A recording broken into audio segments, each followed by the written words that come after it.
Hi friends, welcome back to wishes world. అందరూ ఎలా ఉన్నారు? మన మధ్యతరగతి వాళ్ళం మార్చుకోవాల్సిన కొన్ని అలవాట్లు ఏంటో ఈ వీడియోలో అయితే చూసేద్దామండి. వీడియోలోకి అయితే వెళ్ళే ముందు నాదైతే ఒక చిన్న రిక్వెస్ట్ అండి. వీడియోని అయితే పూర్తిగా చూడండి. ఒకవేళ వీడియో కనుక మీకు నచ్చింది అనుకుంటే కనుక లైక్ చేయడం మర్చిపోకండి. వీడియోలో ఏదైనా యూస్ఫుల్ ఇన్ఫర్మేషన్ ఉంది అని మీకు అనిపిస్తే కనుక నా ఛానల్ అయితే సబ్స్క్రైబ్ చేసుకోండి. నా ద్వారా మీరు మనీ సేవింగ్స్కి సంబంధించిన ఎన్నో ఐడియాస్ అయితే తెలుసుకుంటారు. ఇంకా వీడియోలోకి అయితే వెళ్ళిపోదామండి. మన మధ్యతరగతి వాళ్ళం మనకి తెలియకుండానే మనం చేసే అనవసరమైన ఖర్చులు చాలా ఉంటాయి. అలాంటి వాటిని మనము ఎలా తగ్గించుకోవాలి? అలాంటి అనవసరమైన ఖర్చులు తగ్గించుకున్నప్పుడు మాత్రమే మనము డబ్బు అనేది పొదుపు చేయగలుగుతాము. మనము అనవసరమైన ఖర్చుని మనం అవసరమైన ఖర్చుగా భావించి మనం ఖర్చు పెట్టేస్తున్నాం అనుకోండి, మనం ఎప్పటికీ పొదుపు చేయలేము కదా! మనం ఈరోజు చేసే చిన్న పొదుపు రేపొద్దున్న మనకి పెద్ద పొదుపు అవుతుంది. అది మనం రెగ్యులర్‌గా చేస్తూ ఉంటేనే కదా! అయితే మనం ఏంటంటే గనక మనము కంపల్సరీ ఎక్స్‌పెన్సెస్ మన జీతం రాగానే కంపల్సరీ ఎక్స్‌పెన్సెస్ కొన్ని ఉంటాయి. ఇంటి అద్దె అని, లేదంటే మనం ఇంతకుముందు దేని మీదైనా లోన్ తీసుకుంటే కట్టవలసిన ఈఎంఐలని, తర్వాత పిల్లల స్కూల్ ఫీజులని, అలాంటివి కరెంట్ బిల్లులని అలాంటివి ఉంటాయి. వాటిని ఇంకా మనము తప్పదు. వాటిని బార్గెన్ చేయలేము. అట్లా అని చెప్పేసి ఇది చేయలేము కదా! కరెంట్ బిల్ అయితే మనం వాడుకునే దాన్ని బట్టి మనం కొంచెం జాగ్రత్తగా వాడుకుంటే తగ్గించుకోవచ్చు, కానీ ఇంకా ఇంటి అద్దె లేకపోతే ఈఎంఐలు అలాంటివి మనకి తగ్గవు. సో అలాంటి ముందు మనం ఏదైతే మనకి జీతం వచ్చిందో అప్పుడు వెంటనే వాటిని అన్నిటిని క్లియర్ చేసేసుకొని ఇంకా మిగతాది ఖర్చులు మొత్తం పోగా కొంచెం అమౌంట్ మిగులుతుంది. ఆ అమౌంట్ ఏదైతే ఉందో ఆ అమౌంట్ మొత్తం మనకి మళ్ళీ జీతం వచ్చే వరకు రావాల్సిందే కదా! అలాంటప్పుడు మనం ఏంటంటే గనక కొద్దిగా తెలివిగా బడ్జెట్ అన్నది ప్లాన్ చేసుకోవాలి. మనం ఏదైతే ప్లాన్ చేసుకుంటున్నామో ఆ బడ్జెట్ ఎలా ఉండాలంటే ఆ నెల మొత్తం మనకి మిగిలిన అమౌంట్‌తో ఆ నెల మొత్తం గడిపాక ఇంకా కొద్దిగా అమౌంట్ అయితే మిగిలేలాగా ఉండాలి మన చేతిలోనే. అంతేగాని మనము ఆ అమౌంట్ ఖర్చు అయిపోయి మొత్తం మళ్ళీ మనకి తగిలేలాగా, అంటే మనకి ఇంకా కావాలి అమౌంట్, మన శాలరీ సరిపోవట్లేదు అన్నట్టుగా కాకుండా అలాగా మనం మేనేజ్ చేసుకోవాలి. మనం ఏదైతే అమౌంట్ ఉంచుకున్నామో ఆ అమౌంట్కి ఒక లిమిట్ అనేది ఫిక్స్ చేసుకోవాలి.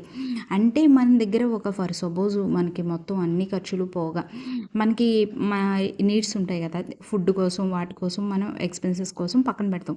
ఆ అమౌంట్లో మనము ఏంటంటే కనుక మనము డైలీ ఎంత ఖర్చు పెడితే మన దగ్గర ఉన్న అమౌంట్ మనకి నెలాఖరు వచ్చేసరికి కూడా మళ్ళీ జీతం వచ్చేసరికి సరిపోతుంది అన్నది లిమిట్ ఫిక్స్ చేసుకోండి. అది మనం చేత్తో ఖర్చు పెట్టినా లేదా ఆన్లైన్లో పే చేసినా సరే ఆ లిమిట్ ఏదైతే ఉందో అది క్రాస్ అవ్వకూడదు. అంటే ఒక్కొక్కసారి ఏమవుతుందంటే కనుక మనకి ఒక్కో రోజు ఖర్చు కొద్దిగా ఎక్కువ అవుతుంది, ఒక్కో రోజు కొద్దిగా ఖర్చు తక్కువ అవుతుంది. సో మనం లిమిట్ ఏదైతే ఫిక్స్ చేసుకున్నామో ఆ లిమిట్ కన్నా కొద్దిగా ఒక రోజు ఖర్చు ఎక్కువైందనుకో ఇంకో రోజు తగ్గించుకునేలాగా ప్లాన్ చేసుకోవాలి. ఒక్కొక్క రోజు మన ఇంటికి అనుకోకుండా చుట్టాలు వచ్చారనుకోండి, అప్పుడు కొద్దిగా ఎక్కువే ఖర్చు అవుతుంది. అప్పుడు ఖర్చు అయింది, ఓకే బాగానే ఉంది. నెక్స్ట్ డే ఎట్లా అయినా కొద్దిగా ఆ ఖర్చుని కవర్ చేసుకునేలాగా అయితే ప్లాన్ చేసుకోండి. తర్వాత మనకి ఏంటంటే నెలాఖరు వచ్చేసరికి మనకి కొద్దిగా గొప్ప అమౌంట్ అనేది మన చేతిలో ఉండేలాగా ఉంటుంది. అలా మనం ప్లాన్ చేసుకోకపోతే ఏమీ ఉండదు. ఇంకోటి ఏంటంటే మన లేడీస్ చేసే తప్పులు ఏంటంటే కనుక మనము ఇంట్లో కూర్చొని ఖాళీగా అంటే ఖాళీగా అని కాదు కానీ ఒక్కొక్కసారి మనం ఖాళీ సమయంలో ఫోన్ పట్టుకుంటాం కదా, ఫోన్ పట్టుకున్నప్పుడు మనకి ఆఫర్స్ చెక్ చేస్తూ ఉంటాము. ఏంటంటే కనుక బట్టలని, లేదంటే కనుక ఇంకా సంథింగ్ ఉంటాయి కదా, అలాంటి ఆఫర్స్ చెక్ చేస్తున్నప్పుడు మనకి ఏంటంటే కనుక మనల్ని బాగా టెంప్ట్ చేసే ఆఫర్స్ ఉన్నప్పుడు మనం ఏం చేస్తామంటే మన దగ్గర అమౌంట్ లేకపోతే నెక్స్ట్ మంత్ జీతం వచ్చాక కొనొచ్చు అని చెప్పి దాన్ని మనము కార్ట్లో యాడ్ చేసి ఉంచుతాము. యాడ్ చేసి ఉంచి ఏం చేస్తాము, మనం శాలరీ రాగానే వాటిని బుక్ చేసేసుకుంటాము. అది మనకి అవసరమైన ఖర్చా? నిజానికి అది అవసరమైన ఖర్చు ఏమీ కాదు. అది ఏంటంటే మ్యాక్సిమం అందులోని ఇలా మనం బుక్ చేసే వాటిలోని నీడ్ ఉన్న దానికంటే కూడా నీడ్ లేనివే ఉంటాయి. ఏంటంటే అవి ఆఫర్స్ ఉన్నాయని చెప్పి బుక్ చేసుకున్నవే ఉంటాయి. బట్టలని, లేదంటే ఇంకా ఇతర ఐటమ్స్ అని, అవన్నీ కూడా అవి లేకపోయినా మనకి కాలం గడిచిపోద్ది, కానీ మనకి ఏంటంటే కనుక అది అవసరం అనిపిస్తుంది, తక్కువ రేటుకి వస్తుంది కదా అనిపిస్తుంది. ఒక్కసారి ఇలా తక్కువ రేటుకి వస్తుంది అని చెప్పి బుక్ చేసే ముందు ఒక్కసారి ఆలోచించండి అబ్బా. ఏంటంటే అది వాళ్ళ బిజినెస్ కదా, మనకి అవసరం అయితేనే కొనాలి లేకపోతే లేదు అని మనం ఒక అవగాహనతో ఉండాలి. అది వాళ్ళ బిజినెస్ కాబట్టి ఆఫర్ ఉంది అని చెప్పి టెంప్ట్ చేయొచ్చు, కానీ అది మనం టెంప్ట్ అవ్వకుండా అయితే ఉండాలి. అది గూడా మనకి ఏంటంటే గనక ఇలాంటి టెంప్టింగ్స్ మనకి అలవాటయిపోయినాయి అనుకోండి, ఆటిల నుంచి మనం బయటపడాలంటే గనక ఒక లిమిట్ అనేది ఫిక్స్ చేసుకోవాలి మనమే. ఎవరు మనకి చెప్పరు కదా! మనకి మనమే ఒక లిమిట్ అనేది ఫిక్స్ చేసుకొని దాని నుంచి బయటికి రావాలి. ఇంకా తర్వాత ఫుడ్ క్రేవింగ్స్ ఉంటాయి. మనకి అవి తినాలని, ఇవి తినాలని ఫుడ్ క్రేవింగ్స్ ఏవైతే ఉన్నాయో వాటికి కూడా లిమిట్ అయితే ఫిక్స్ చేసుకోండి. అలాంటి లిమిట్ ఫిక్స్ చేసుకున్నప్పుడు మాత్రమే మనము హెల్తీగా ఉంటాము. మన డబ్బు గూడా వేస్ట్ అవ్వదు. మనకి ఔట్ సైడ్ ఫుడ్ ఎంతసేపు కూడా గుడ్ ఫర్ హెల్త్ కాదు కదా!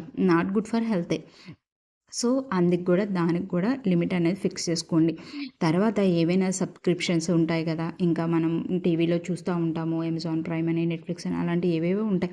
వాటన్నిటికి కూడా మనం చూసినా, చూడకపోయినా వాటికి ఆటోమేటిక్‌గా పే అయిపోతా ఉంటాయి. అలాంటివి ఆటో పే ఆప్షన్స్ అనేవి కట్ చేసుకోండి. మనకేంటంటే ఖాళీ దొరికినప్పుడు సమయం మన టైంని వాల్యుబుల్‌గా ఉపయోగించుకోవడం. మన వాల్యుబుల్ టైం ఏదైతే ఉందో దాన్ని మంచిగా యూజ్ చేసుకొని మనం దీంట్లోని కొద్దిగా అమౌంట్ సేవ్ చేసుకోవడానికి బడ్జెట్ ప్లాన్ చేసుకోవడం అలాంటివి అయితే చేసుకోండి. మనం హౌస్ వైఫ్స్ అయినా పర్వాలేదు. దానికోసం ఏమీ బాధపడక్కర్లేదు. మన ఇంటిని మనం చక్కగా మంచిగా ప్లాన్ చేసుకొని బడ్జెట్ ప్లాన్ చేసుకొని దాని విధంగా మనం ఖర్చులు తగ్గించుకొని చేసుకుంటే గనక మనం హౌస్ వైఫ్ అయినా సంపాదించకపోయినా మన హస్బెండ్‌కి ఎంతో కొంత హెల్ప్ చేస్తున్నట్టే అవుతుంది. ఇదండి. మనలాంటి మధ్య తరగతి వాళ్ళం కొద్దిగా మనం ఇలాంటి మార్పులు, చేర్పులు మన జీవితంలో చేసుకోవడం వల్ల ఇక నుంచైనా కొద్దిగా మనకి గ్రో అయ్యే అవకాశం అయితే ఉంటుంది. ఇదండి. నా వీడియో గనుక మీకు నచ్చినట్టయితే గనక లైక్ చేయండి, షేర్ చేయండి, సబ్స్క్రైబ్ చేయండి. Thanks for watching.